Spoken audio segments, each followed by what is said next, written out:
de eventos que sin lugar a duda van a empezar a darse, pero yo creo que en medio de lo que Dios quiere que nosotros entendamos y conozcamos, lo que va a empezar a manifestarse en las vidas es que el Señor va a empezar a desatar muchas cosas, tanto buenas como malas. Cuando nosotros empezamos a ver en la Escritura, hay ciertas cosas, hermano, que es importante, y oiga cómo lo voy a decir, es importante que nosotros conozcamos. Y una de ellas es que nosotros tenemos que entender que yo creo que dentro del último tiempo que nosotros empecemos a vivir, una de las cosas que va a empezar a manifestarse y a evidenciarse va a ser el ministerio. Hay un ministerio que va a empezar a manifestarse y que es necesario que empiece a darse. Y es lo que tiene que ver con lo que vamos a enseñar esta noche. El Señor va a traer un castigo sobre los idólatras. El problema es que a veces nosotros, hermano, solo pensamos en los idólatras como aquella idolatría de bulto que se llama, ¿verdad? A veces creemos que el Señor lo que va a castigar, y oiga cómo lo voy a decir, va a ser solo a aquellos que lo que están haciendo es empezando a tener ritos y muchas cosas. Eso va a ser castigado, pero va a ser castigado porque la gente que va a caer en eso es gente, hermano, que definitivamente tiene cerrado su entendimiento. Es gente que no se le ha abierto el entendimiento. Y entonces es gente que está viviendo, yo diría así, en un engaño. Y están viviendo engañados porque no hay quien, a través de la palabra, quizás les pueda abrir los ojos para que ellos puedan entender lo que verdaderamente va a empezar a acontecer. Cuando nosotros vemos en la palabra de Dios, yo creo, hermano, que la palabra de Dios es muy clara respecto a muchas cosas. Y hay un ministerio que va a empezarse y tiene que empezarse a evidenciar. Y no va a ser necesariamente el ministerio profético. Toda la gente quiere ser profeta en este tiempo. Pero realmente, tal vez como hemos venido enseñando en las últimas reuniones, a veces nosotros no tenemos claro lo que es un profeta. Algunos piensan que un profeta es solo el que profetiza, pero basados en lo que hemos estado enseñando en este tiempo, yo pensaría más bien que un profeta es el que explica la palabra profética que está en la Escritura. Entonces, yo creo que parte de lo que va a empezar a surgir en este tiempo es, hermano, la manifestación o la evidencia o la necesidad, y yo quiero llamarlo así, de que se levanten quienes puedan enseñar la palabra y que puedan explicarnos, oiga cómo lo voy a decir, que puedan explicarnos la palabra profética, es decir, lo que decían los profetas en el Antiguo Testamento a la luz del Nuevo Testamento. Y esto, hermano, es parte de lo que se hace necesario entender. Ahora, cuando nosotros empezamos a ver la palabra de Dios, nos vamos a dar cuenta, por ejemplo, cuando usted lee Efesios capítulo 4, hay algo bien interesante que se evidencia en Efesios capítulo 4. Y es que la mayoría de los ministerios, o sea, dice, a unos les dio el ser apóstoles, a otros profetas, a otros evangelistas, y luego dice a otros pastores y maestros. Es decir, que al que el Señor levanta como un pastor, de entradita, le asigna un ministerio de maestro. Así debiese ser, para que entonces haya un equilibrio entre la enseñanza y la predicación, que son dos cosas distintas. Pero cuando yo empiezo a ver en la Escritura, no sé si usted tiene ahí su Biblia, quisiera que leyéramos primero el libro de los Hechos, capítulo número 13, Hechos 13, y vamos a ver realmente cómo la palabra de Dios nos evidencia ciertas cosas. Ahora mire qué impresionante. Hechos 13:1. Oiga lo que dice la Biblia. Había en la iglesia de Antioquía profetas y apóstoles. Bernabé, Simeón, llamado Níger, y Lucio de Cirene. Ahora, Hechos capítulo 13 habla de apóstoles y profetas. Pero cuando usted se va al mismo libro de los Hechos, en el capítulo número 14, vea esto interesante que empieza a evidenciarse acá. Cuando leemos Hechos 14, y si usted baja hasta el verso número 14, oiga lo que dice aquí. Solo déjeme ver si es Hechos 14, sí. Empieza a hablar y empieza a decir Hechos 14, solo déjeme, voy a elegir una Biblia aquí, o sea, alguien me ayuda a ponerlo ahí, porque dice que había profetas y había maestros. Entonces, mire esto que tremendo.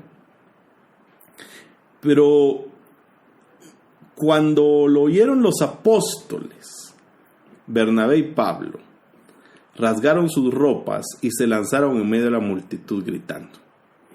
Ahora, lo impresionante de esto entonces es que lo que Hechos está hablando es que como que el vientre para los ministerios tiene que ver con un movimiento profético. Entonces, si usted tiene una versión diferente, porque en mi Biblia lo que dice es, en Hechos 13:1, en esta otra versión que yo tengo aquí, dice, en la iglesia que estaba en Antioquía había profetas y había maestros. Entonces, usted tal vez se va a preguntar ahorita, ¿y esto qué tiene que ver con la idolatría? Solo quiero poner la base para que nosotros tengamos la base escritural de todas las cosas que van a empezar a suceder. Entonces, Hechos 13:1 dice que había profetas y maestros y habla de Bernabé.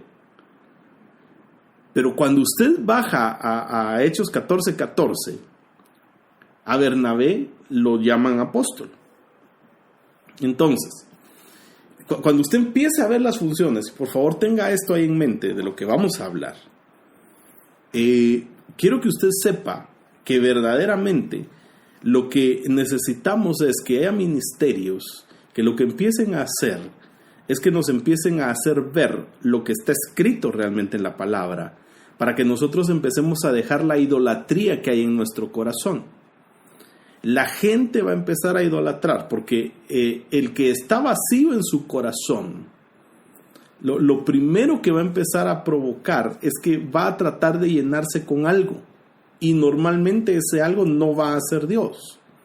Entonces, cuando yo empiezo a ver cómo es que la Biblia empieza a anunciar, yo me doy cuenta de que si yo veo lo que la Biblia enseña, yo tengo que entender que la palabra de Dios me está haciendo entender a mí, amado hermano, que hay una función, y la función que el ministro debe empezar a ejercer es de empezar a explicar lo que está escrito en la palabra de Dios.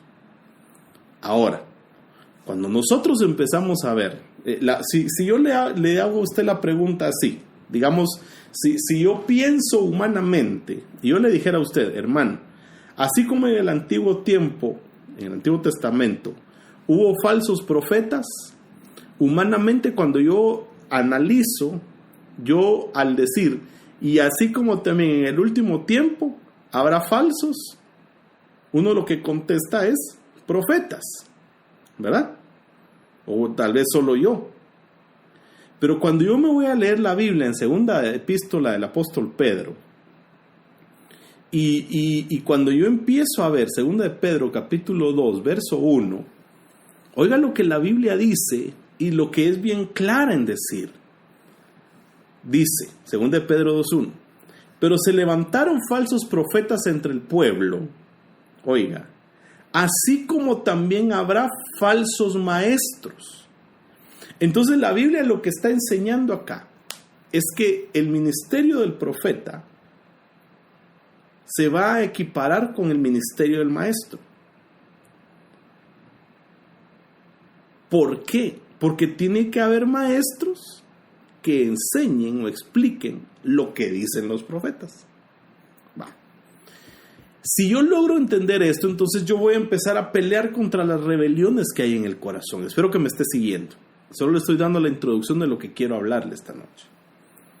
Porque van a empezar a suceder eventos y nosotros tenemos que estar seguros, y más que seguros, firmes respecto a lo que Dios va a hacer y está haciendo en este tiempo. Porque la Biblia habla respecto a lo que va a empezar a acontecer en el último tiempo. Y verdaderamente lo que va a empezar a acontecer son cosas terribles. Por eso yo le puse a este texto, y ya va a ver usted por qué le puse así a este mensaje. Porque viene una destrucción de parte de Dios para los idólatras. O sea, va a haber algo que va a empezar a evidenciarse en la palabra de Dios y que se va a empezar a vivir. Pero nosotros tenemos que tener la certeza de que las cosas que van a empezar a suceder van a suceder para aquellos que no han limpiado su corazón de la idolatría. Ahora mire esto, qué interesante es. Porque cuando yo empiezo a leer la palabra de Dios, y ahorita vamos a ver en un momento cómo es que el Señor necesita, hermano, que nosotros entendamos de lo que Dios está hablando y de lo que Dios quiere que nosotros conozcamos.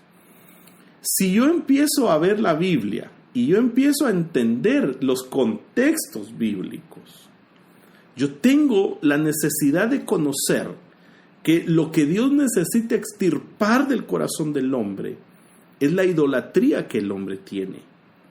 Y porque el hombre puede desarrollar idolatría hacia sí mismo. Y esto es algo terrible. Porque yo puedo empezar a ser alguien, hermano, que viva en idolatría sin siquiera yo saberlo o sin siquiera yo percatarme de ello. Entonces, si yo empiezo a ver lo que Dios nos está enseñando y lo que Dios nos está diciendo, yo, hermano, tengo que entender que la Biblia es clara. Cuando usted lee 2 Timoteo capítulo 4, versículo 3, creo yo, que esa fue una confirmación que un hermano me envió respecto a lo que yo quería enseñar. Y si alguien me ayuda a ponerlo ahí, porque no tengo el texto aquí a la mano. Pero yo tengo que entender que en el último tiempo van a empezar a acontecer muchísimas cosas. Es decir, van a haber demasiadas cosas que van a empezar a acontecer en la vida de las personas.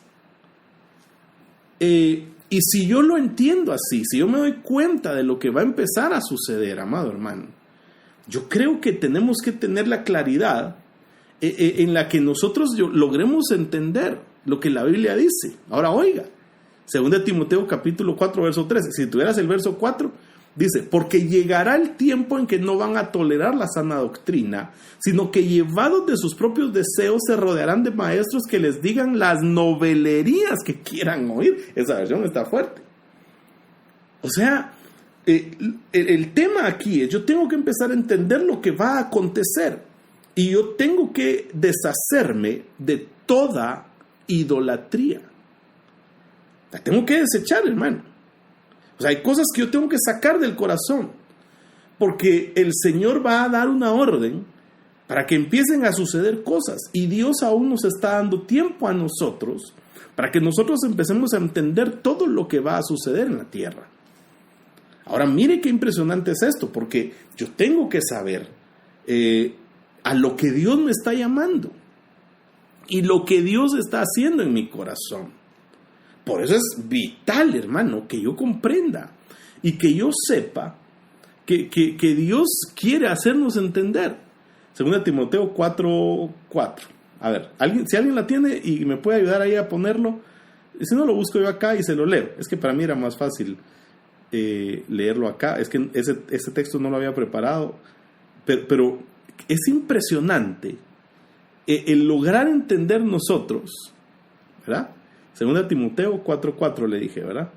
2 Timoteo 4:4. 4. Oiga lo que dice la Biblia. Y apartarán sus oídos de la verdad y se volverán a mitos. Es decir, este es un tiempo en el cual lo que tiene que haber es la apertura de vista, la apertura de los ojos de la gente, para que la gente pueda entender y pueda saber. Ahora, es bien importante entender estas cosas. Acompáñame a Apocalipsis capítulo 7. Y ahora sí voy a empezar a enseñar lo que el Señor me pidió que enseñara. Esto es para que usted vea que lo terrible de esto es, dejarán de escuchar la verdad y se volverán a los mitos. O sea que la gente va a empezar como que en algún momento a buscar que les digan solo lo que quieren oír. Apocalipsis 7:1. Después de esto vi a 4 ángeles de pie en los 4 extremos de la tierra, deteniendo los 4 vientos de la tierra, para que no soplara viento alguno, ni sobre la tierra, ni sobre el mar, ni sobre ningún árbol. Y vi a otro ángel que subía de donde sale el sol, y que tenía el sello del Dios vivo, y gritó a gran voz a los 4 ángeles a quienes se les había concedido hacer daño a la tierra y al mar, diciendo, oiga, no hagáis daño ni a la tierra, ni al mar, ni a los árboles, oiga, hasta que hayamos puesto un sello en la frente a los siervos de nuestro Dios. Entonces, lo que Apocalipsis 7 está diciendo es que hay muchísimas cosas que se van a dar en la tierra, pero hermano, no se van a dar hasta que el Señor no haya puesto un sello en la frente de sus siervos.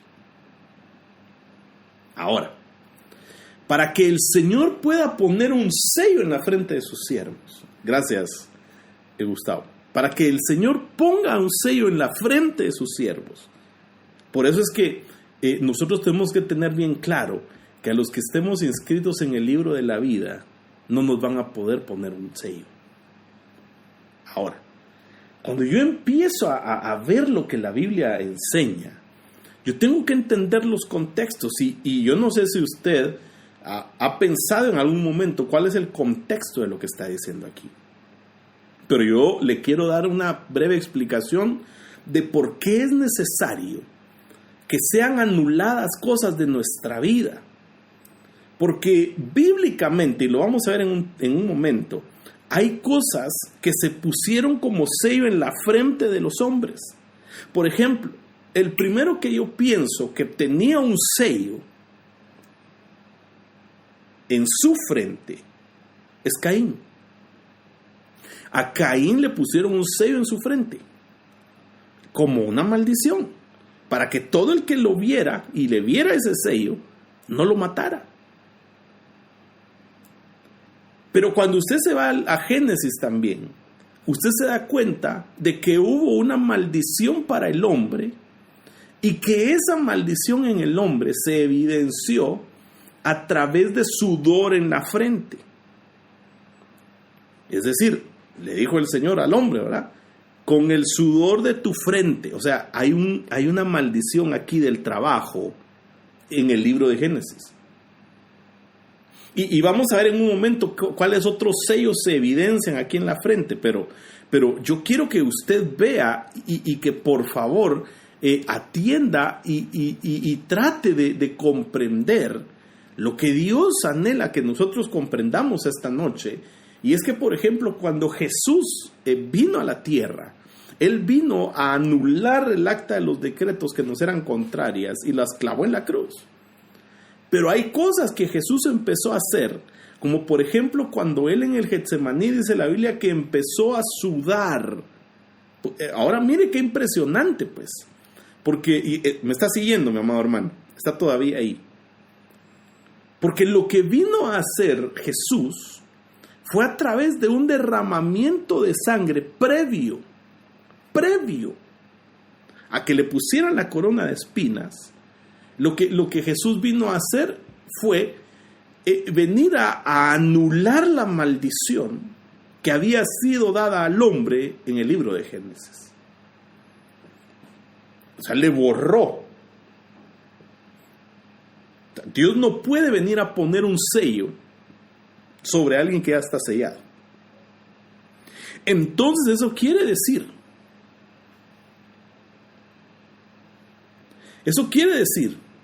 que a lo que Dios nos está llamando a nosotros es a que nosotros comprendamos que hay un proceso al que nosotros nos debemos someter.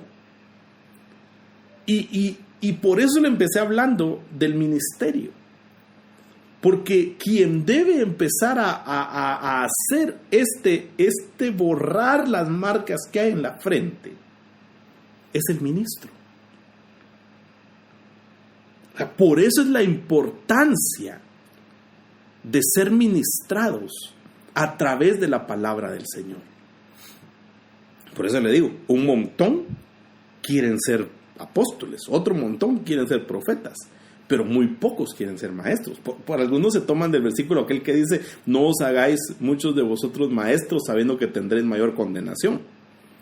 Pero cuando yo empiezo a ver en la palabra de Dios, si usted deja ahí su dedito, ¿verdad? Si usted deja ahí su dedito en Apocalipsis 7:1, y usted es de los que hace referencias temáticas, ¿verdad, hermano? Que no sé si usted las hace, pero yo sí las hago. Y usted empieza a ver la palabra de Dios, lo que realmente la palabra de Dios dice.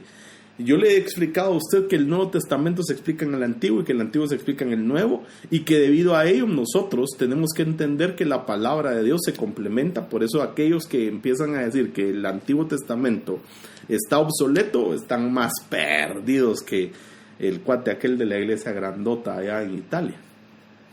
Pero la Biblia enseña, y esta es la razón por la cual yo le puse a este tema la destrucción de los idólatras. Porque cuando usted lee la Biblia, en este contexto que yo le voy a dar de Apocalipsis capítulo 7, porque recuérdese que fue dada la instrucción de que un ángel viniera. Ahora, recuérdese que el ángel en Apocalipsis es figura del ministro. Escríbele al ángel de la iglesia que está en Éfeso. Escríbele al ángel de la iglesia que está en Tiatira. Es al ministro. Ya la otra vez lo hablamos, que esa palabra ángel se traduce como pastor. Pero ese no es el tema. Entonces, cuando yo me voy a Ezequiel capítulo 9, aquí está el contexto de lo que Apocalipsis capítulo 7, verso 1 está enseñando. Y ahora, yo tengo que entender, curiosamente, el título de ese texto en Ezequiel 9 dice: la muerte de los idólatras. Entonces, cuando yo empiezo a leer Ezequiel 9.1, ¿lo tienen? Dice la Biblia, y apunte ahí su referencia bíblica, pero dice 9.1, oiga, qué similitud. Y clamó en mis oídos con fuerte voz: acercaos los que habéis de castigar la ciudad. Y llegaron 6 hombres por el camino de la puerta superior del lado del septentrión, cada uno con su instrumento destructor en la mano. Había en medio de ellos un hombre vestido de lino. Mire qué impresionante. Había en medio de ellos un hombre vestido de lino, que traía a la cintura un tintero de escriba. Y entrados, fueron a ponerse junto al altar de bronce. Verso 3.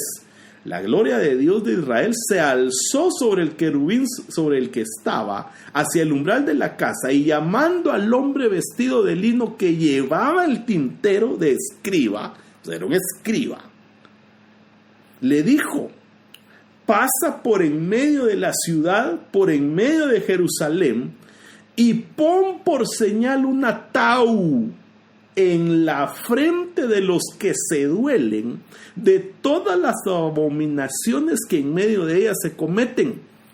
Y a los otros les dijo: pasad en pos de él por la ciudad y herid. No perdone vuestro ojo ni tengáis compasión. Y mira quiénes mata: viejos, mancebos, doncellas, niños y mujeres. Matad hasta exterminarlos, pero no os lleguéis a ninguno de los que llevan la tau. Comenzad por el santuario. Es necesario que el juicio empiece por casa. Mire qué impresionante. Comenzaron pues por los ancianos que estaban delante del templo y les dijo: profanad también el santuario. Y si usted sigue leyendo ahí, va a ver cómo es que el Señor trae un juicio sobre los que están cometiendo idolatría. Ahora, lo impresionante es, y aquí es en donde yo tal vez quisiera que nosotros tratáramos de comprender lo que está sucediendo y que lográramos ver cómo es que Dios va a empezar sus juicios sobre la tierra. Pero note que nada va a suceder hasta que no haya sido puesta una señal en la frente de los siervos. Qué impresionante es esto, ¿verdad? Por eso es que uno a veces no se debe alarmar por ciertas cosas, aunque sí debe tener cuidado, ¿verdad? Ahora, mire qué impresionante. Cuando usted lee la Biblia, dice la Biblia en Apocalipsis: yo soy el alfa y la omega. Yo soy el principio y el fin. Pero en el alefato también se lee: yo soy el alef y yo soy el tau. Su Biblia quizás no dice el tau, sino dice: póngale una señal en la frente. Pero cuando usted se va a los textos originales, cuando usted se va a la Biblia King James, cuando usted se va a la Biblia Jerusalén, segunda edición, cuando usted lee la Biblia Nácar Colunga, varias Biblias, usted va a encontrar que lo que está diciendo ahí es que hay que poner una señal en la frente. Ahora, yo soy el alfa y la omega, yo soy el alef y el tau. Yo soy el que inicia y el fin. Entonces, esto es algo así, déjenme pensarlo así.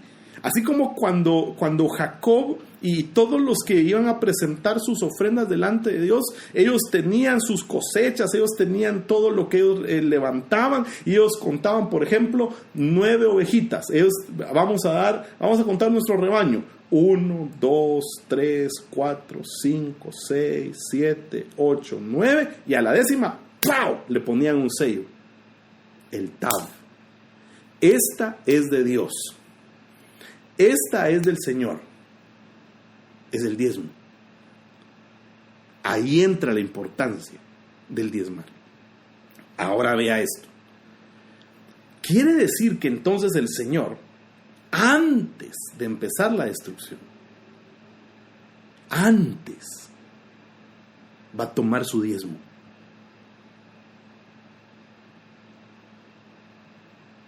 Espero que me esté siguiendo, mi amado hermano.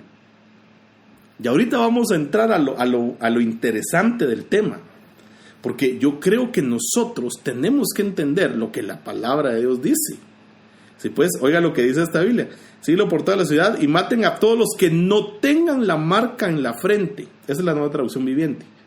Pero cuando usted se va al original, a los textos originales, usted se va a dar cuenta que lo que dice es la letra Tav. Ahora, hay cosas ahí, hermano, bien tremendas que encierran lo que Dios nos está queriendo enseñar a nosotros, lo que Dios nos está queriendo decir. Porque nosotros tenemos que comprender lo que la palabra de Dios está enseñándonos. Y es parte de la explicación que tenemos que entender, porque ahí lo que viene es la destrucción de todos los idólatras, de todos los que no dejaron, y oiga cómo lo voy a decir, de todos los que no dejaron que se les pusiera una señal en su frente, pero de parte de Dios. Ahora, lo curioso de Ezequiel capítulo 9 es que habla de un varón que tenía ciertas características. La primera de ellas era que estaba vestido de lino. Y la Biblia me enseña a mí en el libro de Apocalipsis que el lino fino son las obras de los justos. Y luego dice que estaba ceñido los lomos. Estaba ceñido sus lomos. Por eso es la importancia del ministro. Y además dice que tenía una cartera de escriba. O sea, tenía, así como el pastor tiene un morral, ¿no? Morral muy chapín, ¿verdad? Pero un zurrón, dicen algunas Biblias. Tenían un saco pastoral en donde ellos llevaban ahí piedras, la honda y otras cosas, y además de ellos llevaban un báculo. El pastor lleva un báculo.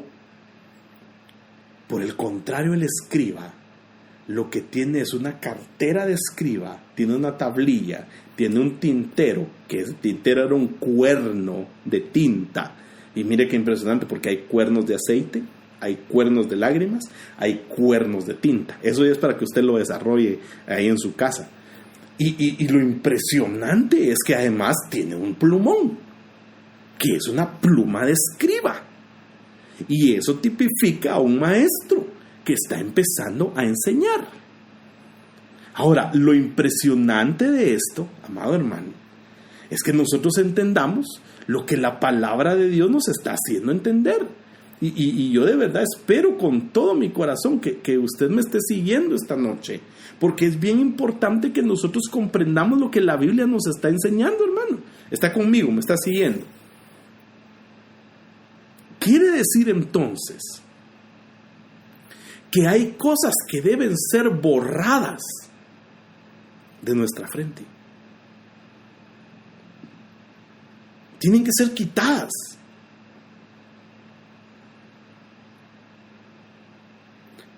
Y el que tiene que empezar a quitarlas es el escriba, es el ministro.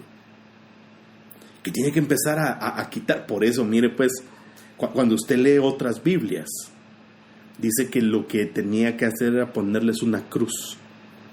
O sea, como que hace un miércoles que pasó, como que había algunos que sí tenían el conocimiento de lo que le estaban poniendo en la frente a la gente, ¿verdad? Lo que pasa es que estaba tergiversado. Pero aquí en la frente hay muchas cosas que es necesario quitar. Espero que me dé tiempo, hermano. ¿Cuánto tiempo llevo? Llevo media hora.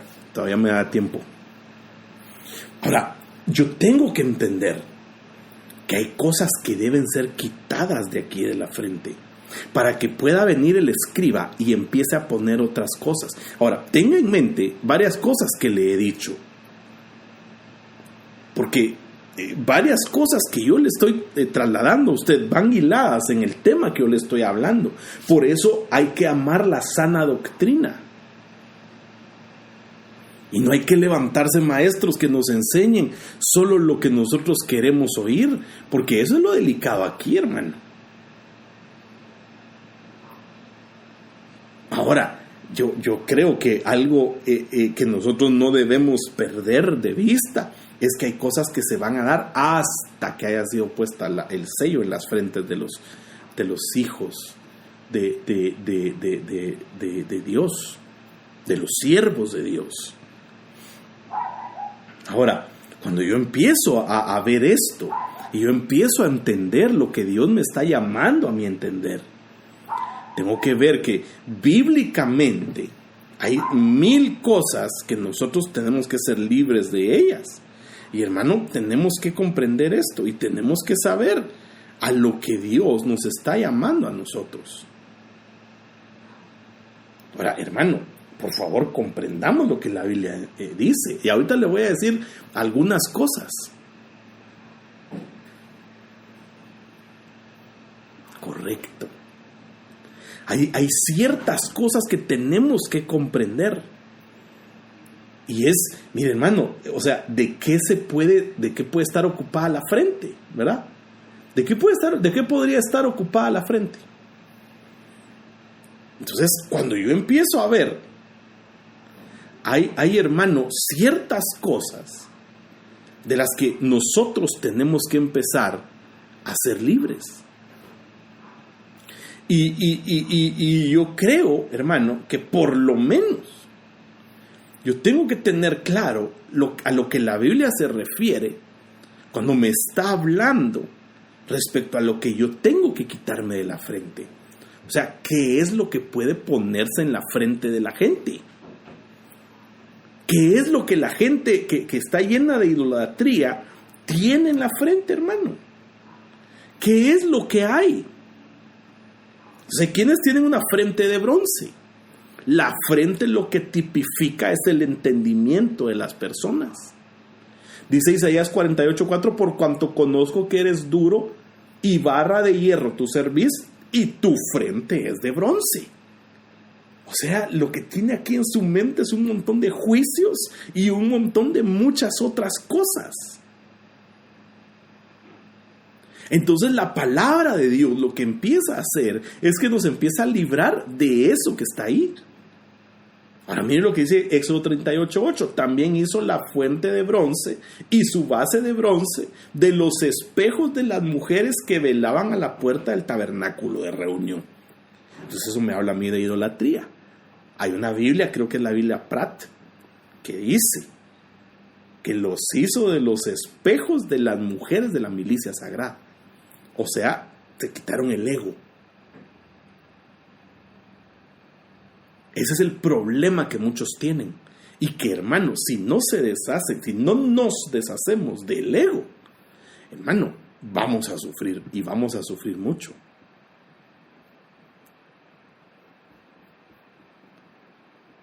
Espero que me esté siguiendo, mi amado hermano. O sea, si yo no logro entender esto, si yo no logro deshacerme de esas señales que están aquí, esas son cosas por las que hay que orar. Primer libro de Reyes 14:26. Y tomó los tesoros de la casa de Jehová y los tesoros de la casa real y los saqueó todo, también todos los escudos de oro que Salomón había hecho, y en lugar de ellos hizo el rey Roboam escudos de bronce y los dio a los capitanes de los de la guardia, quienes custodiaban la puerta de la casa real. Esto me habla a mí de la falsedad. Hay muchos cristianos que se están moviendo en falsedad. Aparentan que están bien, pero es solamente la apariencia. Aparentan estar bien, pero hay falsedad en ellos, porque el bronce se confunde con el oro. Deuteronomio 28:23. Y los cielos que están sobre tu cabeza serán de bronce, y la tierra que está debajo de ti de hierro. O sea, sus oraciones no suben porque tienen un juicio. Tienen problemas. Todo eso está aquí en la frente. Y tiene que venir el punzón del escriba y empezarlo a quitar.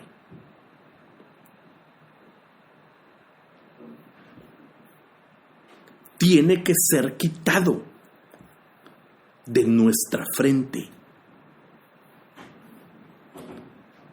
Quebrantaré la soberbia de vuestro orgullo y haré vuestro cielo como hierro y vuestra tierra como de bronce. Sin fruto en los cielos, sin fruto en la tierra. Ahora mire qué impresionante es esto, hermano. Ya vamos a dar un tiempo para preguntas, porque me imagino que hoy sí van a haber preguntas, pero la gente que no tiene visión, por esta causa, es gente que es desvergonzada. Oiga, por esta causa las aguas han sido detenidas, faltó la lluvia tardía y has tenido frente de ramera y no quisiste tener vergüenza. Jeremías 3:3. Duro este versículo. Ahora, si nosotros siguiéramos hablando de todo lo que hay en la frente, no terminamos, hermano. No terminamos. Entonces, cuando yo empiezo a ver en la palabra de Dios eso, Ezequiel 3:8, yo he hecho tu rostro fuerte contra los rostros de ellos y tu frente fuerte contra sus frentes. Es dureza. Ahora, por eso es que yo tengo que entender. Espero que esté tomando nota, porque son cosas, hermano, a las que yo necesito renunciar. Tanto usted como yo necesitamos renunciar a todo esto.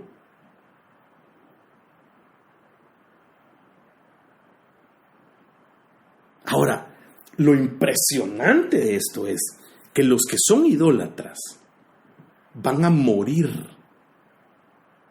porque Dios no va a poder sellar al que ya tenga su frente con una marca que no sea la marca de Dios. Y por eso es que nosotros tenemos que urgirnos a ser limpios, urgirnos, hermano, a ser restaurados, urgirnos a ser cambiados. Tenemos que buscarlo, hermano. Tenemos que entender que Dios necesita restaurarnos. Ahora, para saber yo con qué es que Dios quiere sellar mi frente, tengo que irme a la Escritura Y tengo que buscar cuál era la letra que se le puso en la frente a la gente, según Ezequiel 9. Y según lo que Apocalipsis capítulo 7 está diciendo, que se va a venir a poner una marca. ¿Qué letra era? ¿Qué señal era? ¿Está aquí conmigo o no?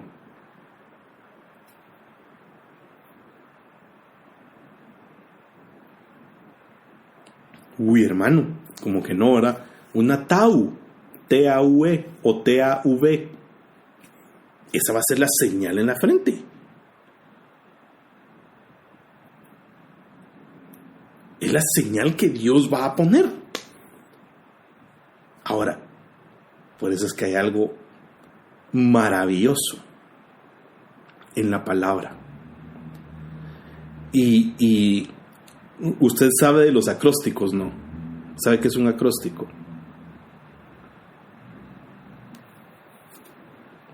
No sabe qué es un acróstico. Un acróstico es algo así como cuando usted pone una palabra y le pone sus letras así, al lado le va poniendo significado. Por ejemplo, alma. A alguien le va a hacer un acróstico, a alguien que se llame Alma. Espero que nadie se llame Alma aquí para que no vaya a pensar que por él lo estoy diciendo. Entonces pone la A. Antes, lo imposible me acechaba. A ver, va. Un acróstico. Pero cuando usted lee la palabra de Dios, ¿se recuerda que quién le acabo de decir que dijo Jesús que él era? Yo soy el Aleph y yo soy el Tav, ¿verdad? Yo soy el Aleph y yo soy el Tav. Entonces mire qué tremendo es esto. Yo soy el inicio y el final, el alfa y el omega.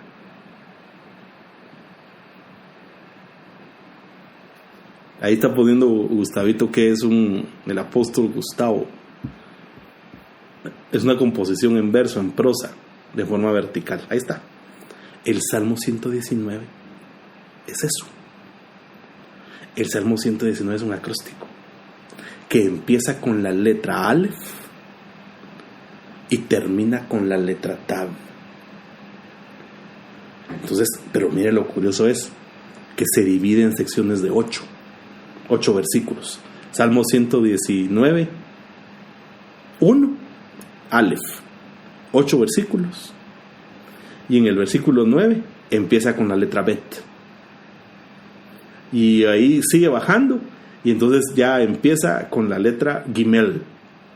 Y cada letra tiene un significado. Así como lo que le expliqué la otra vez de lo que era un altar, que era Mizbeach, que era Mejilá, Berajá, Sehut y Jaim, que son letras hebreas.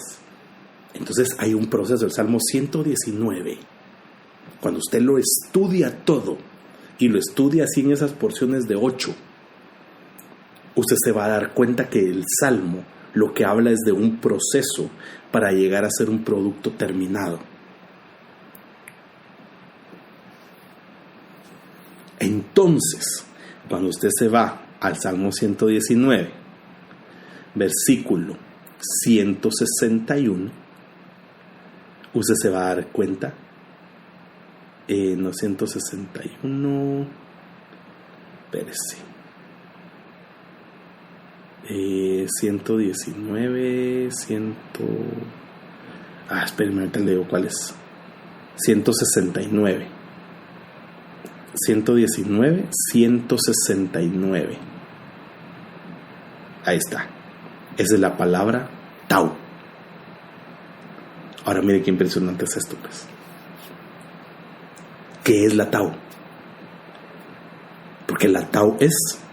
Me estoy dando a entender, mi amado hermano. Está aquí conmigo todavía. Es que se quedó muy callado. No sé si no me di a entender. ¿Está conmigo todavía?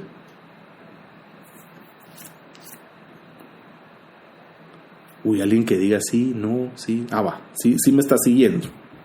Si no, vamos a dar tiempo para preguntas. Entonces, oiga esto. 119, 169. Llegue mi grito ante ti, oh Yahvé, por tu palabra hazme comprender. Llegue mi súplica a tu presencia y líbrame por tu promesa. Entonces, el Salmo 119, verso 169, me indica con qué debe empezar a ser sellada mi frente. Y lo primero es con clamor. Y lo segundo es con entendimiento. Por eso el apóstol Pablo oraba y decía: yo ruego que sean abiertos los ojos de vuestro entendimiento. Correcto. Oración y entendimiento en la palabra. Como dice David, empezar a orar según lo que está escrito. Empezar a orar según lo que está escrito. Y empezar a clamar. Empezar a orar. Dame entendimiento de acuerdo a tu palabra y deja que mi súplica venga delante de ti. Qué impresionante, ¿verdad? Pues está buenísima la King James. Ahora entonces, para yo llegar a tener entendimiento y clamor, hay ciertas cosas que tienen que empezar.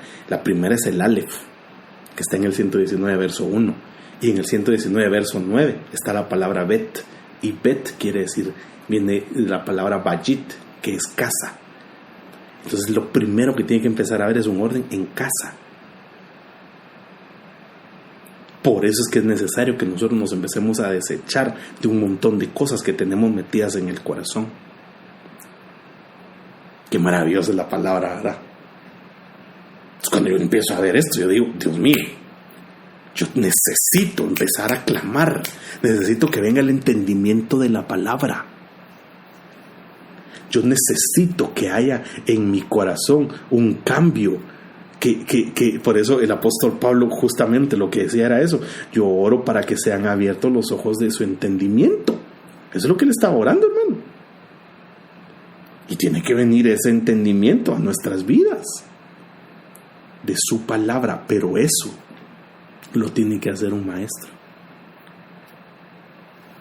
un ministro, que empiece a agarrar y que te empiece a sellar. Entonces, en cada predicación, en cada enseñanza, tiene que venir la revelación de parte de Dios para que tu frente y mi frente empiecen a ser selladas con clamor y con entendimiento. Qué precioso es esto, ¿verdad? Y si nosotros lo logramos entender, por eso le dije qué es lo que hay aquí en la frente, de lo que hay que empezarse a deshacer. Y tenemos que deshacernos de todas esas cosas. Está conmigo.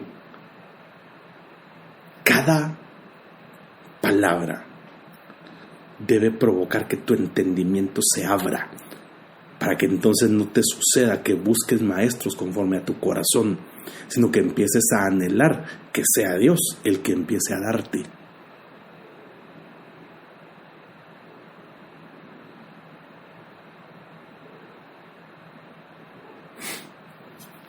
Entonces, número 1, un sello de entendimiento y clamor. Aquí. Eso es lo que el escriba. Eso es lo que el escriba va a poner ahí.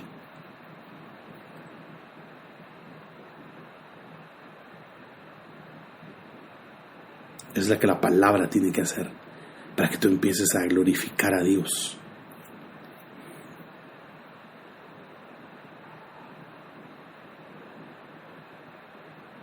Le digo otra porque ya se me fue el tiempo, hermano. Una más.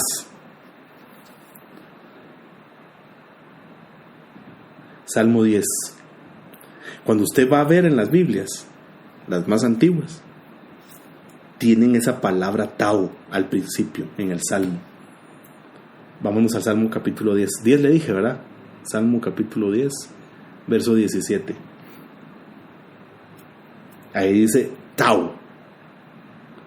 Oh Señor, Tú has oído el deseo de los humildes y fortalecerás su corazón e inclinarás tu oído. Mire qué impresionante. O sea que el segundo sello que debe haber aquí en la frente es el de humildad.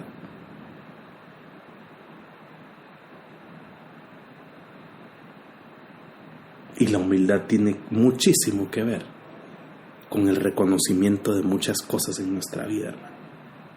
Muchas cosas. Yo tengo que aprender a ser humilde. Tengo que aprender a hacerlo. Tengo que aprender a entender. Por eso es que Dios va a destruir al idólatra, al que no es humilde. Ahora la pregunta es: ¿cómo estará mi corazón respecto a la humildad?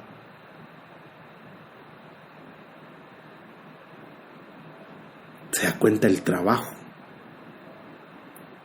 que el ministro tiene que hacer con ese punzón de escriba que le fue dado?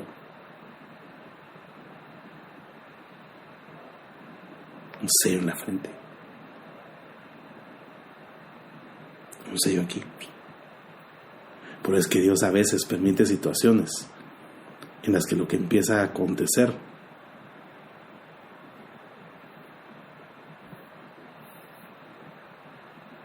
es que empieza a tratar tu orgullo.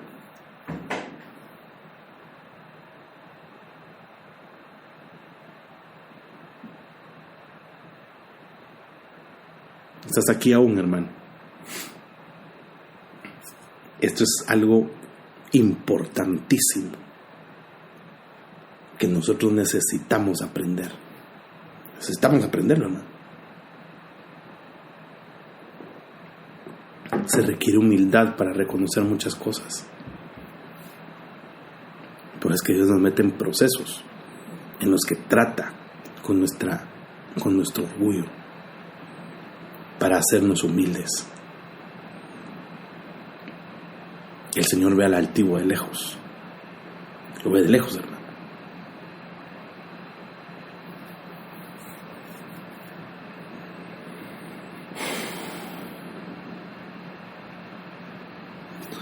Ahí está, mire.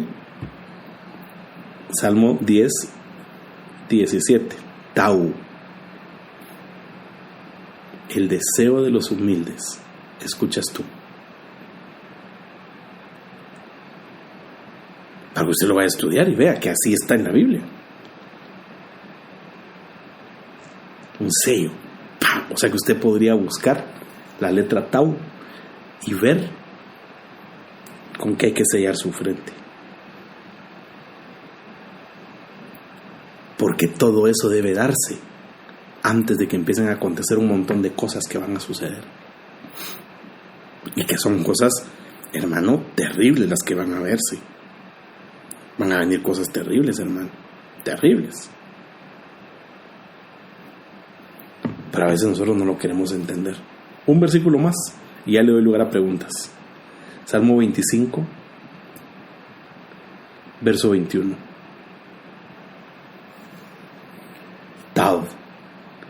La integridad y la rectitud me preserven porque en ti espero. Integridad y rectitud. Integridad y rectitud.